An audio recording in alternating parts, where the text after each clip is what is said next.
Muraho neza abantu b'ingeri zose, murakaza neza kuri Tinyuka Urashoboye, aho tuganira ku buryo bwo gufungura imbaraga zacu no gutuma inzozi zacu ziba impamo. Uyu munsi turaganira ku nsanganyamatsiko ifite uburemere bwinshi, ko kwitanga no gukora cyane bihindura inzozi zikaba impamo. Inzozi ntiziba impamo kubera ko uzirangiza gusa, ahubwo ziba impamo iyo ushyizeho umutima wose, igihe cyawe n'imbaraga mu gukora ibikenewe byose kugira ngo zigerweho.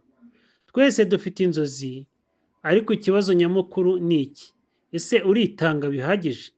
Ese urashaka gukora cyane kugira ngo inzozi zawe zibe impamo? Dutangire kumva neza inzozi zawe. Nshuti zanjye, mbere na mbere yo gutangira gukora cyane ni ngombwa kumenya icyo wifuza. Inzozi zanyu zigomba kuba nyakuri, zishimishije kandi zigufitiye akamaro. Umubare w'abantu benshi ukora ibintu byinshi, ariko bakora ibidakenewe.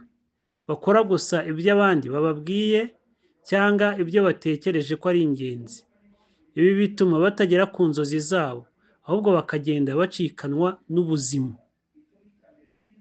Uko twabyita, kwitanga ntibivuze gukora gusa, ahubwo bivuze gukora icyo ufite nk'intego gishyira imbere inzozi zawe.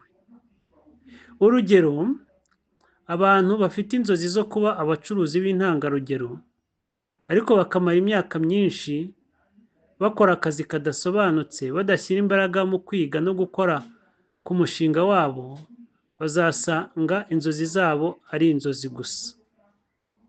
Turebe kwitanga nk'intambwe y'ingenzi. Kwiyemeza no kwitanga ni kimwe mu by'ingenzi bihindura inzozi kuba impamo.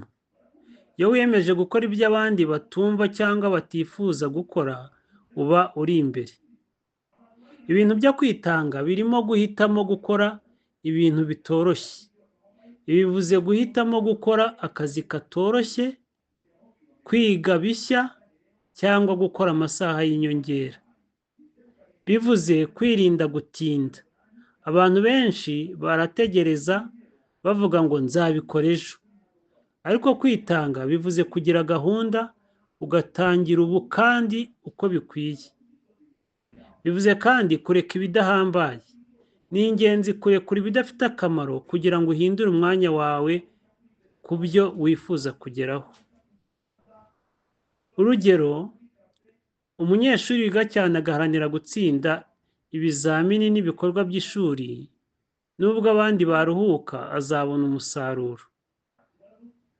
Umucuruzi ukora amasaha y'inyongera ku mushinga we kandi agakoresha amafaranga n'imbaraga ku buryo bwubaka, azabona inyungu. Turebe gukora cyane, gushyira mu bikorwa inzozi. Kwiyemeza no kwitanga ni intambwe ya mbere, ariko gukora cyane ni intambwe ikurikira. Hari abantu benshi batekereza ko kwifuza cyangwa kwiyemeza bihagije, ariko inzozi ziba impamo igihe zishyizwe mu bikorwa.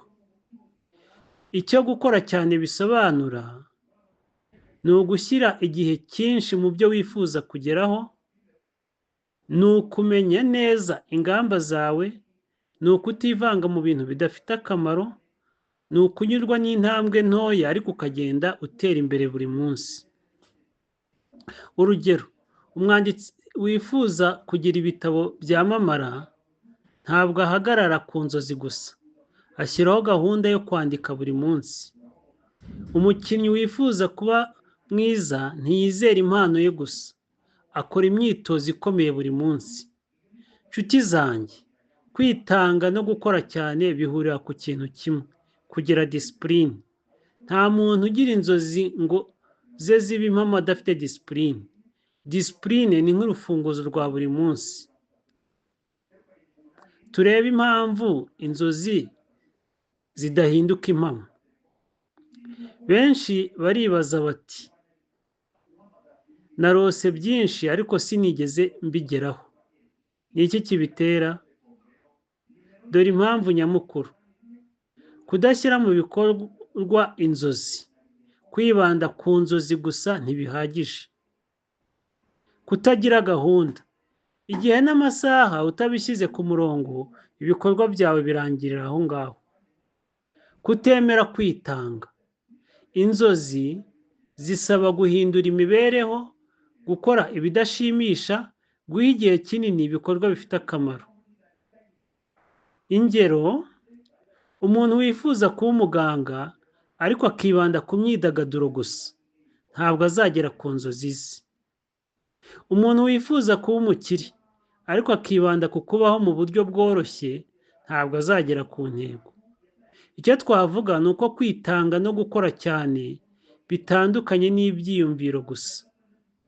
Iyo byombi bihari, inzozi ziba impamo. Inzira z'ingenzi zo guhindura inzozi impamo. Ngiyi inzira y'ingenzi. Menya neza icyo wifuza. Shyira mu nyandiko inzozi zawe wumve impamvu zikurimo. Shyira gahunda y'iminsi yose. Menya icyo uzakora buri munsi kugira ngo ugere ku nzozi zawe. Kwitanga buri gihe. Ibi bisaba igihe n'imbaraga n'iyo byaba biruhije. Kugira disipurine. Ntucike intege n'iyo bigoye. Disipurine niyo ituma ukomeza gutera imbere. Gushyira mu bikorwa inzozi zawe.